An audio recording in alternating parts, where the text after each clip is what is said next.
गरीब के घर रुपयों की बरसात। एक गांव में एक गरीब और आलसी परिवार रहता था। वो परिवार बहुत ज्यादा गरीब होने के साथ आलसी भी था। वो लोग कोई भी काम नहीं करते थे और हमेशा घर पर रहकर ही गुजारा करते थे। इस वजह से वो लोग ज्यादा और ज्यादा गरीब होते जा रहे थे। एक दिन की बात है, सुरेश अपनी पत्नी रीमा से कहता है, अरे सुनो रीमा, हम लोग तो बहुत ही ज्यादा गरीब होते जा रहे हैं। आखिर अब हम लोग ऐसा क्या करें जिससे हम लोग अमीर हो जाए? हाँ, आप बिल्कुल ठीक कह रहे हैं। हम लोग दिन पर दिन बहुत ज्यादा गरीब हो रहे हैं, पर हम लोग कोई काम भी तो नहीं कर सकते क्योंकि हमें काम करना अच्छा ही नहीं लगता। हाँ, तुम ठीक कह रही हो। क्या कोई ऐसा उपाय नहीं है जिससे हम लोग रातों रात ही मालामाल हो जाए और हमें काम भी ना? ये सुनकर रीमा के दिमाग में एक उपाय आता है और वो अपने पति से कहती है, क्यों ना हम लोग पंडित जी के पास चले, क्योंकि मैंने सुना है जो शिव जी के मंदिर में पंडित जी रहते हैं वो बहुत ही ज्ञानी हैं। उन्हें इस बारे में जरूर कुछ पता होगा। ठीक है, यदि तुम कह रही हो तो कल सुबह ही हम लोग पंडित के पास चलेंगे। अगले दिन वो दोनों पंडित के पास चले जाते हैं। पंडित के पास पहुंचने पर सुरेश पंडित जी से, पंडित जी नमस्ते, हमें आपसे कुछ बात करनी है। हाँ बताइए, क्या बात करनी है आप दोनों को? हमें आप कोई ऐसा काम बताइए जिससे हमारे घर पर पैसों की बारिश हो और हम लोगों को कोई काम भी ना करना पड़े। ये सुनकर पंडित समझ जाता है कि ये वही आलसी परिवार है और वो अपने मन में, इन्हें सबक सिखाने का यही अच्छा समय है। मुझे इन्हें सबक सिखाना चाहिए कि पैसों की बरसात नहीं होती है, बल्कि पैसा मेहनत से कमाया जाता है। और ये सोचकर पंडित जी उन दोनों से कहते हैं, यदि तुम लोग अपने घर पर पैसों की बारिश करना चाहते हो तो इसके लिए तुम्हें एक यज्ञ करना होगा, तभी तुम्हारे घर पर पैसों की बारिश होगी। ये सुनकर वो दोनों बहुत खुश हो जाते हैं और पंडित जी से, ठीक है तो पंडित जी आप ही हमारे घर पर ये यज्ञ करना, हम लोग यज्ञ की सारी तैयारी कर लेते हैं।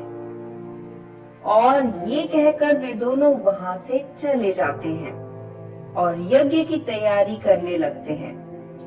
और अगले दिन वो लोग यज्ञ करने की सारी तैयारी कर लेते हैं। तैयारी होने के बाद वो लोग पंडित जी को ले आते हैं और पंडित जी आकर यज्ञ करने लगते हैं। यज्ञ करने से पहले पंडित उन लोगों से, तुम्हें अपने सच्चे मन से ये यज्ञ करना होगा, तभी ये यज्ञ सफल होगा और तुम्हारे घर पर पैसों की बरसात होगी।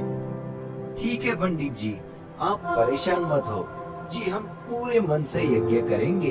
वैसे भी हम लोग मालामाल होना चाहते हैं। और इसके बाद पंडित यज्ञ को शुरू कर देते हैं।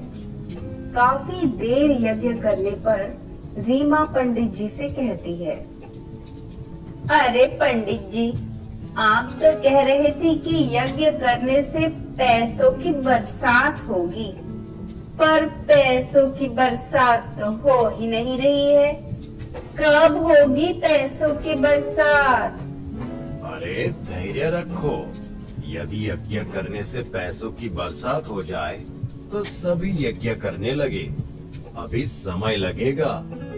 और ये कहकर पंडित फिर यज्ञ करने लग जाता है। धीरे धीरे शाम हो जाती है और शाम के समय पंडित यज्ञ को बंद कर देता है और उन लोगों से कहता है, अभी थोड़ी देर में पैसों की बरसात होगी जिससे तुम लोग माला माल हो जाओगे। और ये कहकर पंडित जी वहीं पर बैठ जाते हैं और कुछ देर बाद उनके घर पर पैसों की बरसात होने लगती है। पर जैसे ही पैसे जमीन पर गिरते हैं वो पत्थर के बन जाते हैं। ये सब देखकर वो लोग हैरान हो जाते हैं और सुरेश पंडित जी से कहता है, अरे पंडित, ये सब क्या हो रहा है? ये रुपए जैसे ही जमीन पर गिर रहे हैं, ये तो पत्थर के क्यों हो रहे हैं? तुमने तो कहा था यदि हम यज्ञ करेंगे तो हमारे घर पर पैसों की बारिश होगी। ये सुनकर पंडित खड़ा होता है और वो एक देवी के रूप में आ जाता है, जिसे देखकर सुरेश और रीमा बहुत ज्यादा हैरान हो जाते हैं। और फिर वो देवी उन लोगों से, मैं कोई पंडित नहीं हूँ, बल्कि मैं धन की देवी हूँ और मैंने तुम लोगों को सबक सिखाने के लिए पंडित का रूप लिया था, क्योंकि मैं तुम्हें ये बताना चाहती थी कि मेहनत के बिना पैसा नहीं मिलता है। यदि मेहनत के बिना पैसा मिलता तो सभी लोग मेहनत छोड़कर यज्ञ ही करने लगते। सुनकर उन दोनों को समझ में आ जाता है कि यदि पैसे की बरसात करनी है तो मेहनत तो करनी होगी।